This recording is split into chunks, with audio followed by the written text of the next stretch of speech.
நம்மக்கிட்ட வந்து யாராவது நீங்கள் ரொம்ப பிஸியாக இருக்கீங்களா அப்படின்னு கேட்டாங்கன்னா உடனே நாம் அதுக்கான பதில் என்னவா சொல்வோம்? ஆமாங்க, ரொம்ப பிஸியாக இருக்கேன், நிற்க நேரமே இல்லாமல் காலில் சக்கரம் கட்டி ஓடிக்கிட்டே இருக்கேன், ரெஸ்ட் எதுவும் இல்லாமல் ஓடிட்டே இருக்கேன், பயங்கரமாக உழைக்க வேண்டியதாக இருக்குது அப்படின்ற ஒரு பதில் ஏதோ ஒரு காலகட்டத்தில் எப்போவுமே நாம் யாருக்காவது ஃபோன்லேயோ நேர்லேயோ சொல்லியிருப்போம். அப்படி சொல்லும் பொழுது மனசில் ஒரு ஓரமாக நமக்கு நம்முடைய உழைப்பு மேலே நமக்கு ஒரு பெருமை ஏற்பட்டிருக்கும். பரவாயில்ல, வாழ்க்கையில் ஏதோ நம்ம பண்ணிக்கிட்டே இருக்கோம், ஏதோ பெருசாக அச்சீவ் பண்ணுறோம், அதுக்கான உழைப்பை போடுறோம் அப்படின்ற ஒரு தாட் ப்ராசஸ் இருக்கும் நமக்கு. அந்த பெருமை உங்கள் லைஃப்பில் உங்களுக்கு வருது அப்படின்னும் பொழுது அது தப்பு கிடையாது. பட் நீங்கள் உங்களுடைய வேலைக்கு அடிமையாக மாறிக்கிட்டு இருக்கீங்க அப்படின்றது தான் நிதர்சனமான உண்மை. இப்போ நீங்கள் உங்கள் வேலைக்கு அடிமை ஆகிட்டீங்க, பயங்கரமான உழைப்பை நீங்கள் கொடுக்குறீங்க அப்படின்னா அதுக்கு ஆப்போசிட்டான தாட் என்னவாக இருக்கும்?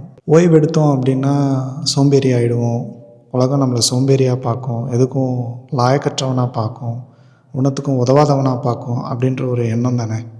அதனால தானே நம்ம ஓடிக்கிட்டே இருக்கோம் ஓய்வே இல்லாமல். ஆனால் அந்த எண்ணம் தவறு. அது ஏன் தவறு அப்படின்றத தான் நான் இன்றைக்கி இந்த வீடியோவில் பேச போகிறேன். நான் தீபக் நமச்சிவாயம். உங்கள் வாழ்க்கையில் நீங்கள் அடுத்த கட்டத்துக்கு போகணும், ஏதோ ஒரு சின்ன இம்ப்ரூவ்மெண்ட்டாவது உங்கள் லைஃப்பில் நீங்கள் காட்டணும் அப்படின்னா பர்சனல் க்ரோத், சுய முன்னேற்றம் பற்றின வீடியோக்கள் தான் வந்து நான் என்னுடைய சேனலில் போடுவேன். ஸோ உங்களுக்கு இப்படிப்பட்ட வீடியோக்கள் பார்க்குறது பிடிக்கும் அப்படின்னா என்னுடைய சேனலுக்கு நீங்கள் சப்ஸ்கிரைப் பண்ணி அந்த பெல் பட்டனை கிளிக் பண்ணி நோட்டிஃபிகேஷன்ஸும் ஆன் பண்ணி வச்சுக்கோங்க.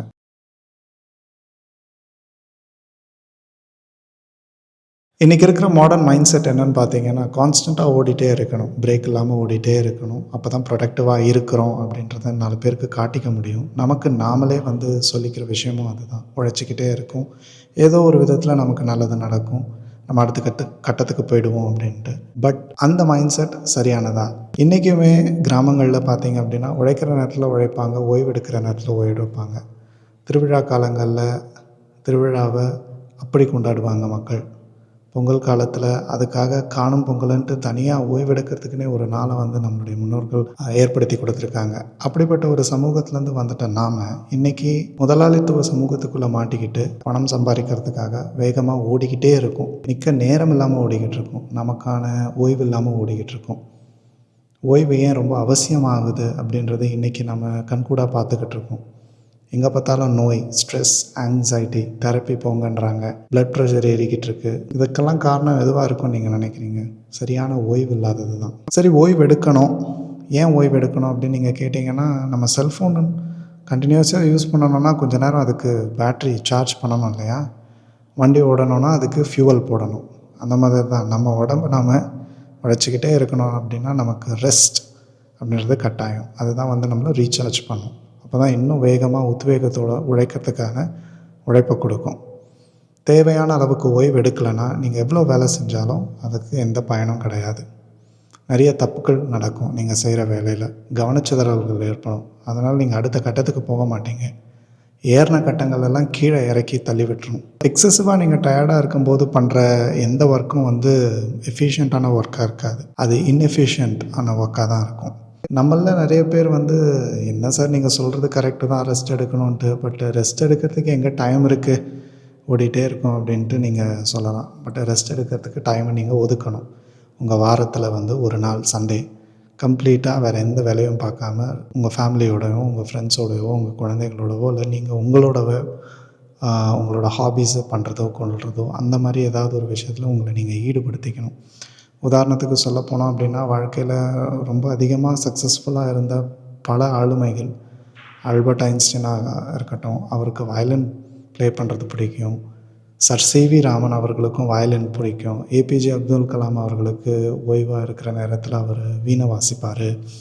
சுந்தர் பிச்சை அவர்கள் கூகுளுடைய சிஇஓ, அவருக்கு கிரிக்கெட்னால் ரொம்ப பிடிக்கும். சத்யநாதல்லா மைக்ரோசாஃப்ட் சிஇஓ, அவருக்கும் கிரிக்கெட்னால் ரொம்ப பிடிக்கும். அப்புறம் நம்ம இலான் மஸ்க் சொல்கிறோம் இல்லையா, அவருக்கு வீடியோ கேம்ஸ் விளையாடுறது ரொம்ப பிடிக்கும். உலகத்தின் மிகப்பெரிய பணக்கார முதலீட்டாளரான வாரன் பஃபெட் அவர்களுக்கு ஊக்குலேலே வயலின் மாதிரி இருக்கும், கிட்டார் மாதிரி இருக்கும், சின்ன கிட்டார் மாதிரி, அந்த இன்ஸ்ட்ருமெண்ட்டு வாசிக்கிறது பிடிக்கும். டிம் குக், ஆப்பிளோட சிஇஓ, அவருடைய ஹாபி என்னன்னு பார்த்தீங்கன்னா மலையேற்றம், சைக்கிளிங். அவங்களுக்கான நேரத்தை வந்து அவங்க நேரத்தில் வேலை பார்க்குறதும், அவங்களோட ஹாபீஸை வந்து அவங்க கல்டிவேட் பண்ணி அதில் அவங்க மூழ்கி போகிறதும் வந்து வாடிக்கையான ஒரு விஷயம். மேற்கத்திய நாடுகளில் இதுக்கு வந்து டெடிகேட்டடாக அவங்க டைம் ஸ்பெண்ட் பண்ணுவாங்க. மலையேற்றமாக இருக்கட்டும், ஹைக்கிங்காக இருக்கட்டும், ட்ரெக்கிங்காக இருக்கட்டும். நம்ம சொசைட்டியில் இதுக்கான வாய்ப்புகள் இருக்கா? மெல்ல மெல்ல உருவாகிட்டு இருக்குது. அதை எவ்வளவு முழுசாக நம்ம பயன்படுத்திக்கிறோம் அப்படின்ற கேள்விக்குறியெல்லாம் இருக்குது. இன்றைக்கி நமக்கு வாய்ப்பு வசதிகள் ஏற்பட்ட பிறகு நாமளும் வந்து ஒவ்வொரு ஊருக்கும் ட்ரிப் போகிறோம், ட்ராவல் பண்ணுறோம், இல்லைன்னு சொல்லலை. பட் அந்த ட்ராவலே நமக்கு ஸ்ட்ரெஸ் அண்ட் ஆங்ஸைட்டி நிறைந்ததாக மாறிடுது. ஒரே ப்ரெஷர் நிறைஞ்சதாக மாறிடுது. வழி ஃபுல்லாக டிராஃபிக், அங்கே போனால் ரஷ்ஷு, எங்கே பார்த்தாலும் பொருட்களுடைய விலை ஏகப்பட்டது இருக்குது. ஃபெசிலிட்டிஸ் அண்ட் இன்ஃப்ராஸ்ட்ரக்சர் வந்து நம்ம எதிர்பார்த்த அளவுக்கு இருக்க மாட்டேங்குது. க்ரௌட் மேனேஜ்மெண்ட் இருக்க மாட்டேங்குது. இப்படி ஏகப்பட்ட காரணிகளால் நம்ம ஓய்வு எடுக்கணும்னு நினைக்கும் பொழுது கூட அதுவே நமக்கு இன்னொரு உழைப்பாக, ஒரு வேலையாக மாறிடுது. ஸோ ஓய்வு ட்ராவல் மட்டும்தானா அப்படின்னா கிடையாது. தூங்குறது, வீட்டில் தேவையான அளவுக்கு ரெஸ்ட் எடுக்கிறது, நல்லா தூங்கி எழுந்தோம் அப்படின்னா உங்களுக்கே தெரியும், நல்லா தூங்கி எழுந்தவங்களுக்கு எப்படி பாடி ஃப்ரீயாகவும் ரொம்ப எனர்ஜெட்டிக்காகவும் இருக்கும் அப்படின்றது. அட் த சேம் டைம் படிக்கிறதோ இல்லை வெளியில் சும்மா நடக்கிறதோ, வாக்கிங் பண்ணுறதே, உங்கள் ஏரியாவில் ஏதோ குளமோ குட்டையோ ஏரியோ அதை சுற்றி ஒரு வாக்கிங் ட்ராக் வச்சுருக்காங்களா, அங்கே வாக்கிங் பண்ணுறதோ, நல்லா brisk walking morning and evening அதுக்கான நேரத்தை ஒதுக்குறதோ, இல்லை ரன்னிங்கோ, இன்னும் சொல்ல போனோன்னா ட்ரெக்கிங் பண்ணணும்லாம் பண்ணுறது, ஏதோ ஒரு புது லாங்குவேஜை கற்றுக்கிறது, புது மியூசிக் இன்ஸ்ட்ருமெண்ட்டை கற்றுக்கிறது, இப்படி பல விஷயங்கள் பல வகையாக உங்களை நீங்களே சாந்தப்படுத்திக்கிறதுக்கான முயற்சிகளை நீங்கள் மேற்கொள்ளணும். நிறைய வழிகளும் இருக்குது.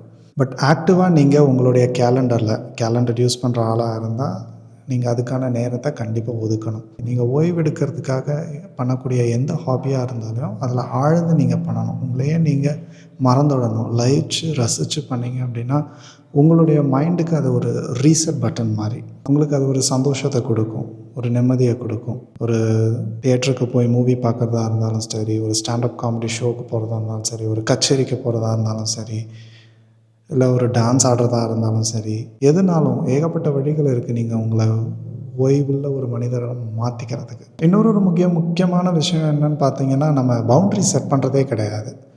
வேலைக்கு போகிறோம், வேலைக்கு போயிட்டு வந்த பிறகு வீட்டுக்கு வந்த பிறகும் ஆஃபீஸ் மெயில்ஸோ, ஆஃபீஸ்க்கு ரிப்ளை பண்ணுறதோ கொள்றதோ, இல்லை வீக்கெண்ட்ஸில் நம்ம ஆஃபீஸ் ஒர்க் பண்ணுறதோ, இல்லை ட்ராவல் பண்ணும்போது ஒரு சின்ன இமெயில் அதுக்கு மட்டும் ரிப்ளை பண்ணிடுறோம், ஒரு சின்ன மெசேஜ் அதை மட்டும் ஹேண்டில் பண்ணிடுறோம் அப்படின்ட்டு நம்ம பார்க்கும் பொழுது நம்ம நிஜமாகவே ரெஸ்ட் எடுக்கிறோமா, இல்லை ஆஃபீஸோட கண்டினியூவேஷன் இருக்கா அப்படின்னு தெரியல.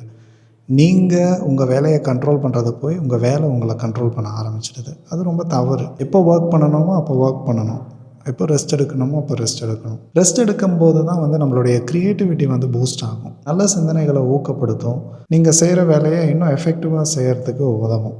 நீங்கள் உங்கள் வேலையிலேருந்து ஆஃப் எடுக்கிறீங்க, ஒரு வெக்கேஷன் போகிறீங்க, ஒரு லீவ் எடுக்கிறீங்கன்னா கில்ட்டாக ஃபீல் பண்ணாதீங்க. அது எசென்ஷியல் நமக்கு. அதுக்காக தான் நமக்கு லீவ்ஸும் கொடுக்குறாங்க நம்மளுடைய வேலை இடங்களில். நீங்கள் தொழில் பண்ணுறவராக இருந்தால் கண்டிப்பாக உங்கள் தொழில் நீங்கள் எப்போ வேணால் வேலை பார்த்துக்கலாம், எப்போ வேணால் விட்டுடலாம் அப்படின்ட்டு சொல்லுவாங்க. பட் உண்மை அதில் கிடையாது.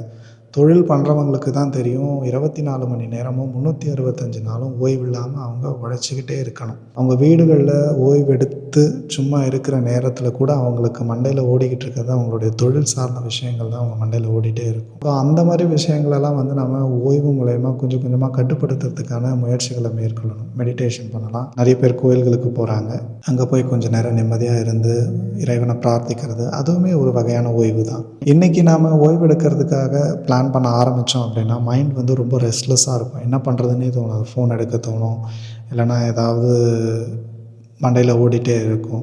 ஐயோ நம்ம எதுவும் வேலை பண்ணலையே, நம்ம சோம்பேறியா அப்படின்ட்டு ஒரு கில்ட் வந்துடும். ஒரு குற்ற உணர்ச்சி வந்து நம்ம கேள்வி கேட்டுட்ருப்போம்.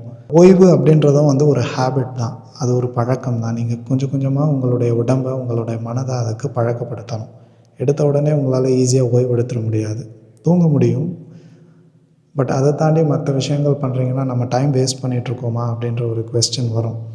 கண்டிப்பாக நீங்கள் டைம் வேஸ்ட் பண்ணலை. தினம் உங்களுக்காக நேரத்தை ஒதுக்குனீங்க அப்படின்னா, சாயந்தர நேரங்களில் இல்லை வாரத்தில் ஒரு நாள் உங்களுக்காக ஒதுக்குனீங்கன்னா, அதுவே நீங்கள் பழக்கமாக வச்சுக்கிட்டீங்க அப்படின்னா அதுதான் உங்களுக்கான ஓய்வு நேரம். அது வந்து பழக்கத்து மூலயமா வந்துக்கிட்டே இருக்கும்.